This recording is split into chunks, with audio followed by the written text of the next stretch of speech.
Selamat malam, salam sejahtera. Terima kasih karena bersama dengan saya di Nazilin Unity Channel. Ini satu pendedahan paling mengejutkan daripada SPRM berkaitan dengan kekayaan anak-anak Tun Dr. Mahathir Mohamad.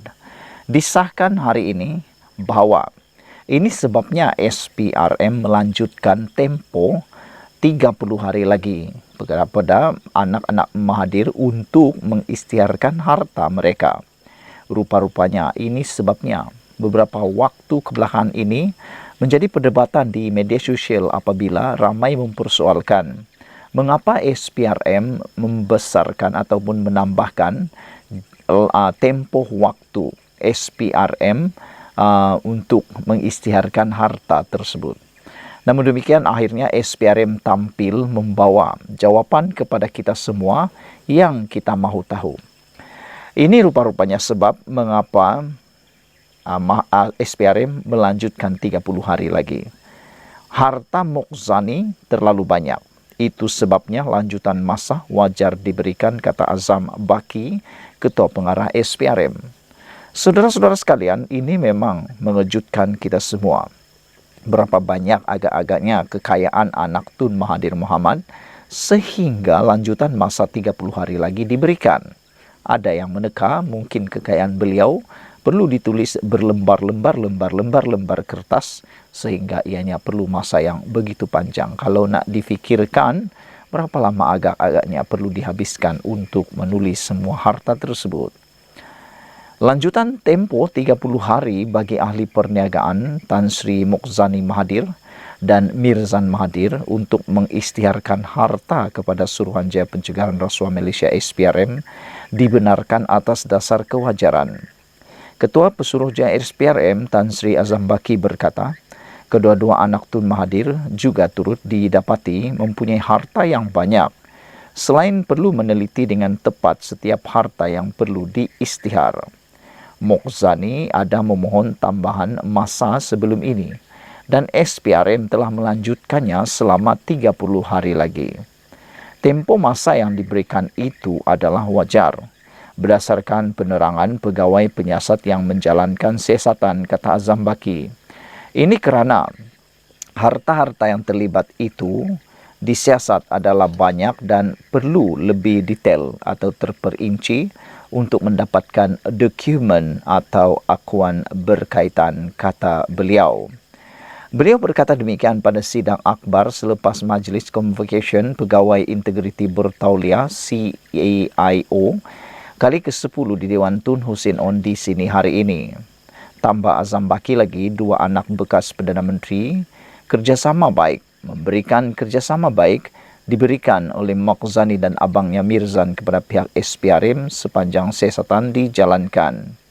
Ditanya adakah tempoh lanjutan pengisytiharan harta boleh dipohon lagi selepas ini, beliau berkata permohonan seterusnya boleh dipohon oleh kedua-duanya. Namun begitu, kata beliau, perkara itu perlu disemak dan dikaji terlebih dahulu oleh pegawai penyiasat. Harta Mokzani terlalu banyak, lanjutan masa wajar diberikan, kata Azam Baki. Saudara-saudara sekalian, dengan pendedahan mengejutkan daripada Ketua Pengarah SPRM ini, kita bagai terkedu berapa agak-agaknya kekayaan atau harta Mokzani yang disebut terlalu banyak ini sehingga lanjutan masa wajar diberikan. Sekian dulu untuk kali ini. Jangan lupa tinggalkan komen anda, tekan butang subscribe. Kita jumpa lagi. Bye-bye. Selamat petang, salam sejahtera. Terima kasih karena bersama dengan saya di Nazilin Unity Channel. Ini ulasan daripada Harapan Daily ditulis oleh Kamil Munim. Islam Hadi yang mencabar perlembagaan.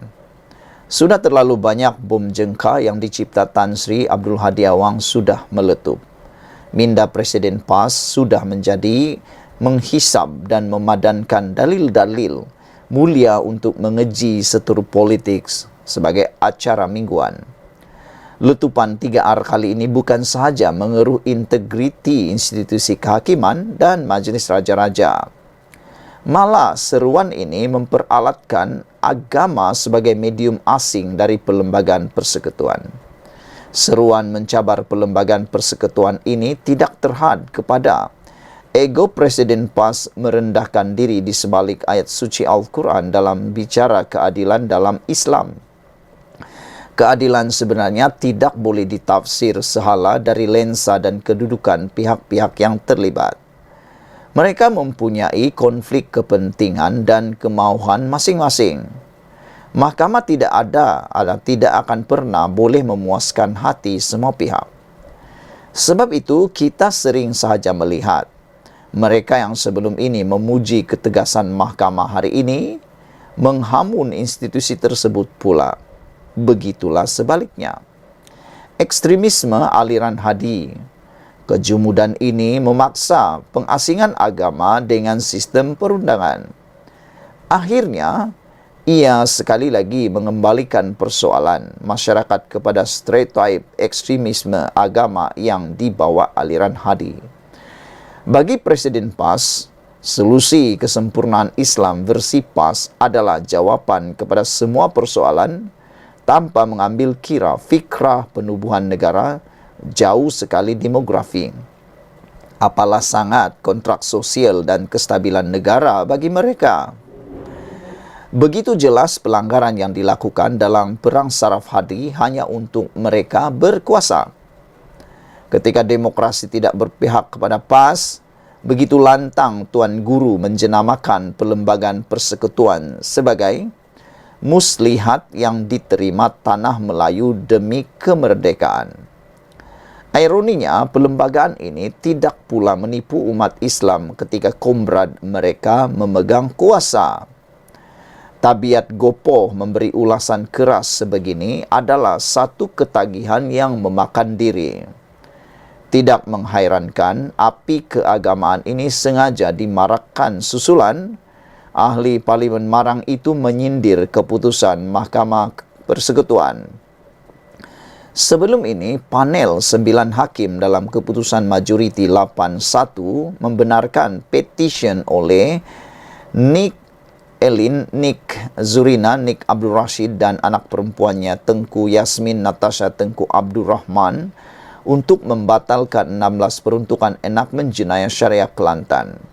Bahkan secara terbuka juga beliau mempertikai titah Sultan Selangor dengan alasan sekadar memberi peringatan kepada umat Islam untuk mempertahankan akidah. Dakwaan berkaitan konflik kepentingan tersebut tidak lebih daripada sekadar percubaan mewujudkan prejudis dan persepsi ke atas hakim yang berwibawa. Lalu keluarlah segala macam maksim undang-undang seperti justice delay is justice denied, dan dibalas pula dengan justice hurried is justice bure.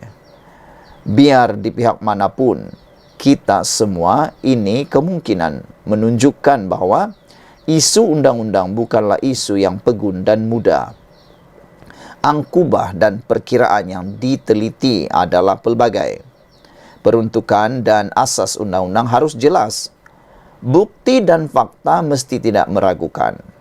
Sentimen dan perkara-perkara yang tidak sepatutnya tidak boleh diheret masuk sama sekali. Persoalan perundangan yang diajukan adalah jelas. Berkaitan bidang kuasa Dewan Undangan Negeri dalam menggubal undang-undang seperti diperuntukkan di bawah Perlembagaan Persekutuan. Persoalan tersebut telah dijawab dengan jelas dan tuntas. Tidak sedikit pun menghakis keimanan dan keyakinan Muslim yang waras terhadap usaha memartabatkan institusi mahkamah syariah. Namun, ancaman yang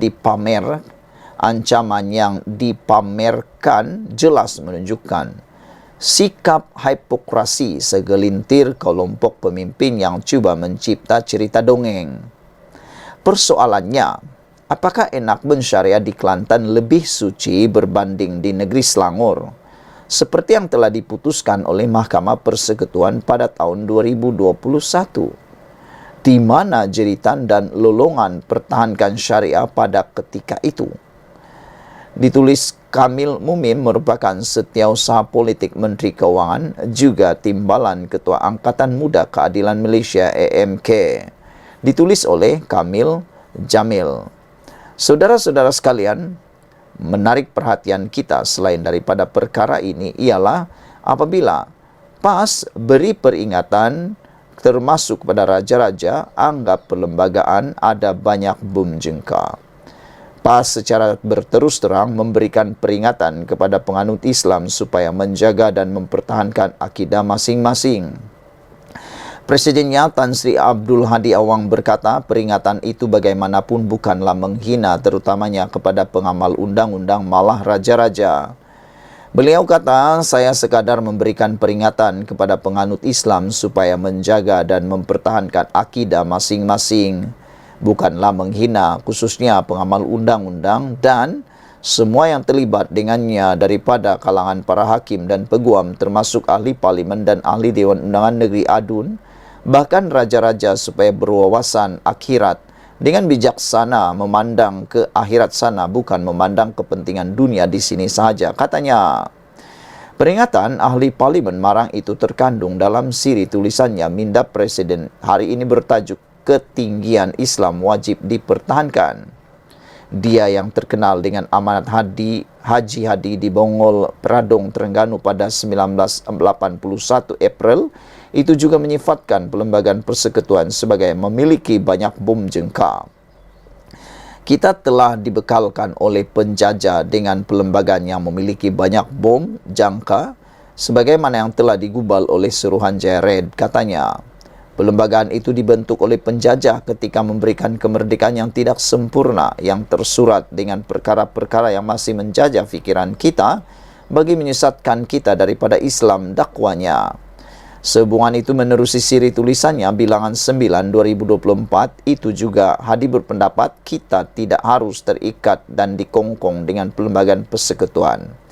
Sepatutnya kita tidak membaca perlembagaan yang disediakan itu sehingga terikat dan dikongkong dengan perkara yang tersurat itu saja. Katanya, gunakanlah kebijaksanaan untuk memahami perkara yang tersirat menjadi akidah dan iman kita dengan mentafsirkan perlembagaan atau menggunakan hak memindahnya ke jalan yang betul mengikut petunjuk Allah secara istiqomah.